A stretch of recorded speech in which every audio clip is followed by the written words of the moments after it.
मनुष्य को इतना पुरुषार्थ करना चाहिए कि पूर्व के अशुभ कर्म शांत हो जाए। इसमें जो भी हमने किया है उसको काउंटर करना बोलते हैं, या फिर समझ के उसको ध्यान से देखना काफी है। पूर्व के अशुभ कर्म शांत हो जाएं। आप बहुत कुछ जमा किए हुए तो बैठे ही हो ना मन में। अब कर्म दो तरह के हो सकते हैं। एक वो जो वहां से ही उठते हो, जो आपने जमा कर रखा है। जो मैंने जमा कर रखा है वही मेरा मालिक हो गया, वही निर्धाता है, वही तय कर रहा है कि अब मेरे कर्म कैसे हैं। और जो पुराना जमा हुआ है, उसके जमा रहने के बावजूद अगर आप उसको अपना मालिक नहीं बनने दो तो उसका तेज, उसका प्रकोप, उसकी ताकत कम हो जाती है।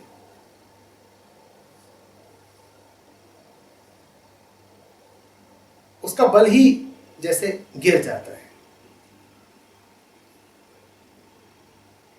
ऐसी सी बात हो जाती है कि कोई मौजूद हो इस कक्ष में और वो चाहता हो कि आपकी ऊर्जा खींच ले, आपका ध्यान खींच ले। वो खूब शोर मचाता हो,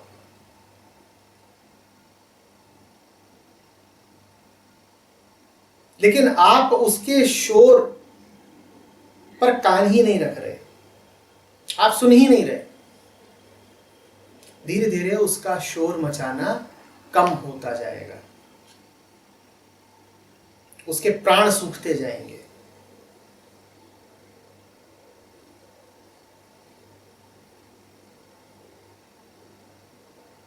एक समय ऐसा आएगा जब वो विलुप्त हो जाएगा, अदृश्य, दिखाई ही नहीं देगा। जो आप पर हावी होना चाहता हो, जान लीजिए कि उसके पास अपने प्राण हैं नहीं। वो आपके ऊपर चढ़ के आपके प्राणों की ऊर्जा से जिंदा रहना चाहता है। तो आपको कोई सक्रिय कर्म नहीं करना है उसको मारने के लिए। वो तो बेचारा खुद प्राणहीन है। आपको बस इतना करना है कि उसे अपने ऊपर हावी नहीं होने देना है। वो हावी हो जाता तो उसकी जिंदगी बढ़ जाती।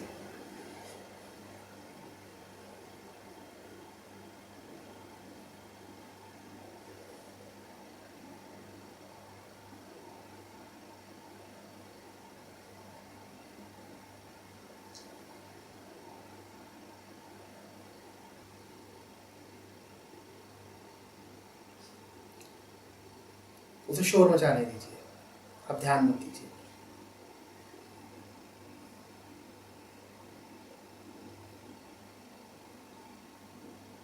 वो मिट जाएगा, वो गल जाएगा।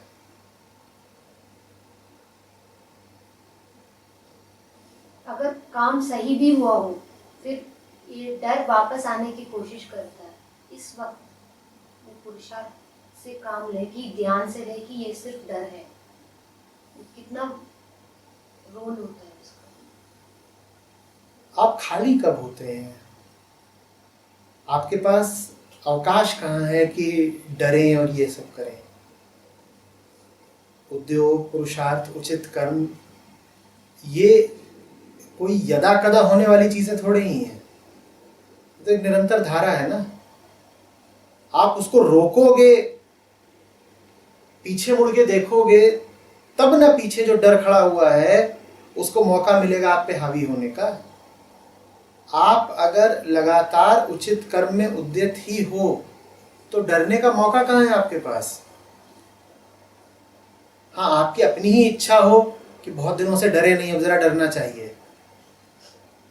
तो जरा सब काम रोक दो और सब रोशनियां बुझा दो ताकि डरने में सुविधा रहे, तो अलग बात है।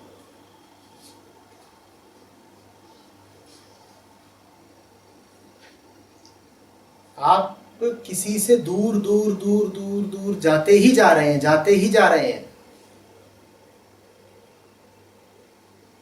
तो पीछे से उसकी आवाज और मंद ही पड़ती जा रही है ना। हाँ, आप मोह में आ जाए, आसक्ति में आ जाए, आप कहें बहुत दिनों से आवाज सुनी नहीं, और आवाज उसकी बिल्कुल ही क्षीण हो जाए, बिल्कुल सुनाई न दे, उससे पहले थोड़ा सा लौट चलते हैं, थोड़ा सुन लेते हैं, तो आपकी मर्जी है। अन्यथा उचित कर्म तो लगातार शुद्धि दे रहा है, लगातार आपको बदले दे रहा है। जो कुछ आपको पहले परेशान करता था वो अब निरंतर कम कम कम और कम परेशान कर रहा है।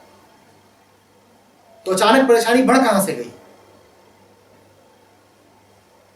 बढ़ने की तो एक ही शर्त है कि आपने उचित कर्म रोक ही दिया, कि बहुत समय से परेशान नहीं हुए थे, जिंदगी में कुछ मसाला नहीं था। आदमी कई बार सिर्फ मनोरंजन के लिए भी उचित कर्म के रास्ते में बाधा बनता है, और आप जिसको मनोरंजन समझ रहे हैं, थोड़ी देर में वो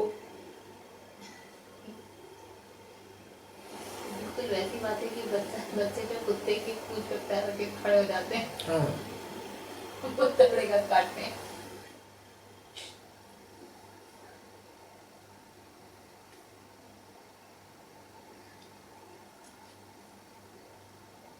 बहुत दिनों से पिटाई नहीं हुई, आओ चलो किसी को छेड़ आए।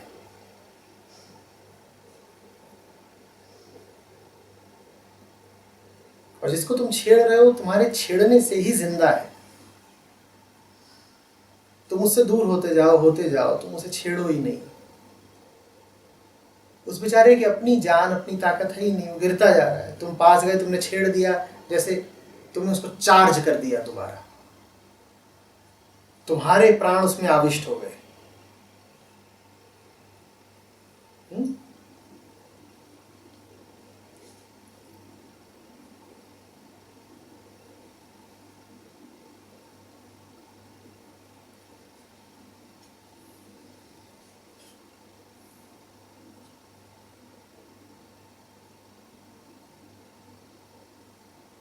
बीच बीच में उठती है ना सुर, एक खुजली, कि जरा मुड़ के देखें तो कि क्या हो रहा है।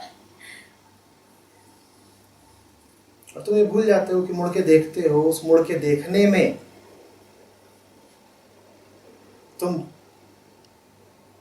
देखी जा रही वस्तु से अपनी दूरी कम कर लेते हो। तुम उसे देख मात्र नहीं रहे हो, तुम उसके निकट जा रहे हो।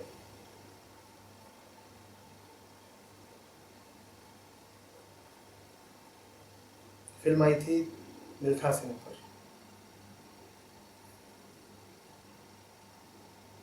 उसमें जब उसको दौड़ना सिखाया जा रहा होता तो उससे बोलते हैं, भाग मिल्खा भाग, और मुड़ के मत देखना।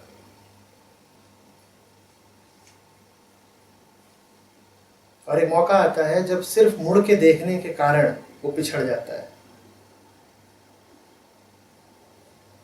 उचित कर्म में उद्यत होना आवश्यक है, लेकिन काफी नहीं है। उचित कर्म होना चाहिए और निर्बाध होना चाहिए, सतत होना चाहिए। उसमें बीच बीच में अवरोध नहीं आने चाहिए, अगति के अंतराल नहीं आने चाहिए।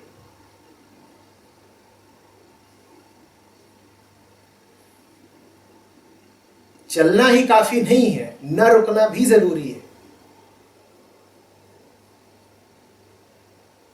ऐसा लगता है जैसे कि एक ही बात को दो बार बोला गया हो, नहीं, ये दो अलग अलग बातें हैं। सिर्फ चलना काफी नहीं है, न रुकना भी जरूरी है। चल तो बहुत पड़ते हैं, फिर थम जाते हैं कि अब काफी आगे आगे देखें पीछे का क्या हाल है, इधर क्या मौसम है। उधर तुम देख नहीं रहे हो, तुम उधर के हुए जा रहे हो।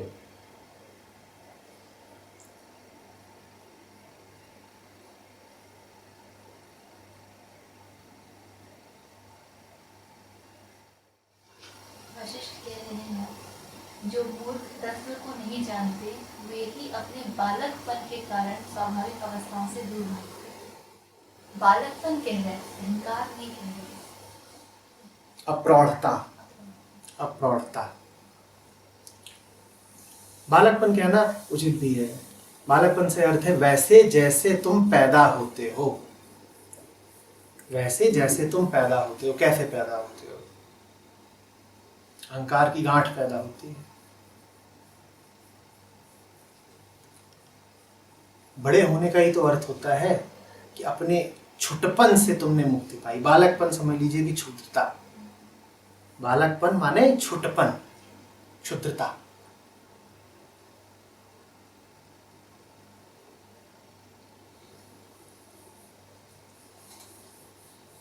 पैदा क्यों होते हैं? ताकि बड़े हो जाए। और बड़े होके भी छोटे से ही रह गए बिल्कुल तो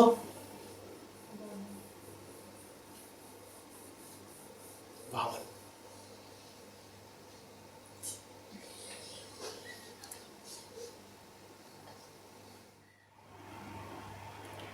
आज के पाठ से सहमत भी हूँ और उसे जीवन में भी उतारता हूँ, फिर भी कुछ बचा सा लगता है। आखिर कैसे हो सत्य का अनुभव?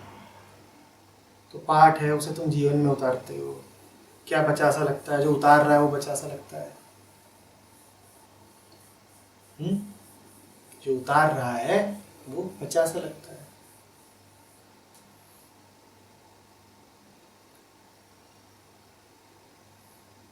उधर सोना है, इधर भी सोना है।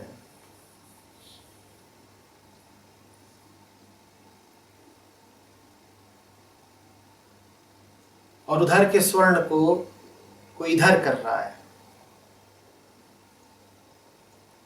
इस पूरी प्रक्रिया में, इस पूरे माहौल में क्या है जो स्वर्ण नहीं है? जो इधर का उधर कर रहा है। पाठ में जो लिखा है वो भी बढ़िया है, जीवन में जो उतारा है वो भी बढ़िया। ये उतारने वाला कौन है? ये सहमति देने वाला कौन है?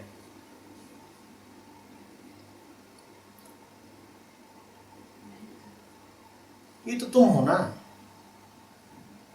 आज सहमति दे रहे हो, बड़ी कृपा है तुम्हारी।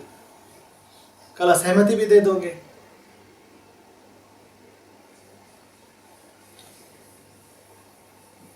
पाठ को जीवन में उतार रहे हो, तुम हो उतारने वाले। तो उतारना तो तुम्हारे गुण दोष पे निर्भर कर जाएगा, तुम्हारी ताकत पे निर्भर कर जाएगा, तुम्हारी कुशलता पे निर्भर कर जाएगा, तुम कितना उतार पाते हो। और बड़ा अच्छा लगता है, ग्रंथों की महान बातों को मैं अपने जीवन में उतार रहा हूं। सब कुछ कर लो, उतार लो, पर तुम पहले उतर तो जाओ अपने जीवन से। और तो सब उतार लिया, तुम कब उतरोगे?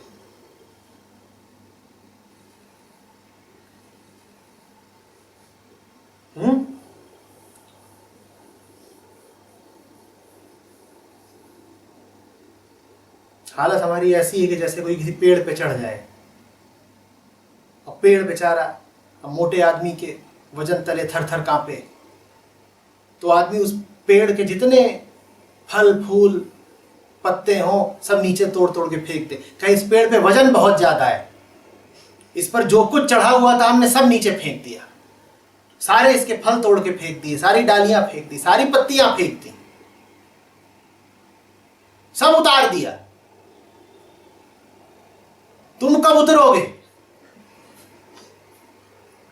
पेड़ को तो नंगा कर मारा, तुम कब उतरोगे?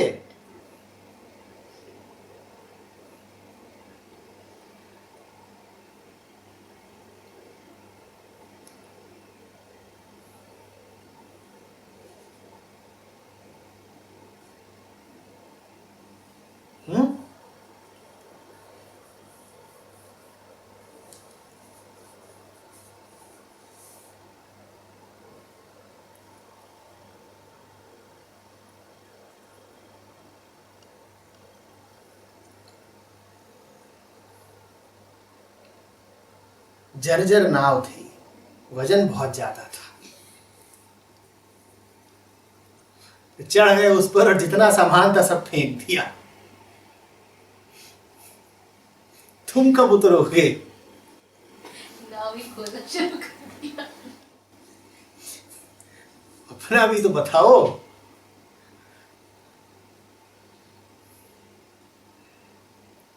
तुम्हें तो लेकिन अपनी मौजूदगी कायम रखनी है ना। जैसे कोई खाली जगह पे जाए और वहां उसकी उपयोगिता यह है कि जब कोई पूछे यहां कोई है तो नहीं, तो बोले यहां बिल्कुल कोई नहीं है, और पूरी दुनिया सुन ले कि यहां बिल्कुल कोई नहीं है, इसीलिए एकदम चिल्ला के बोले।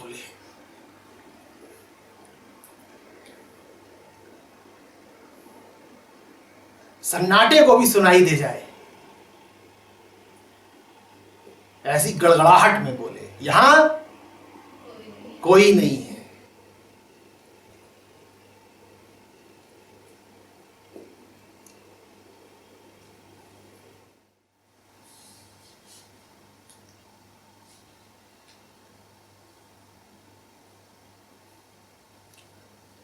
बहुत साफ मन चाहिए, होशियारी का कोई अंत नहीं होता।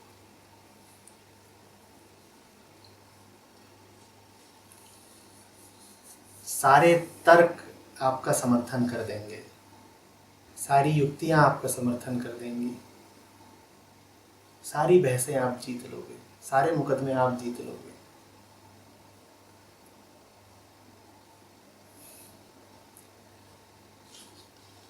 तो जिंदगी हार जाओगे।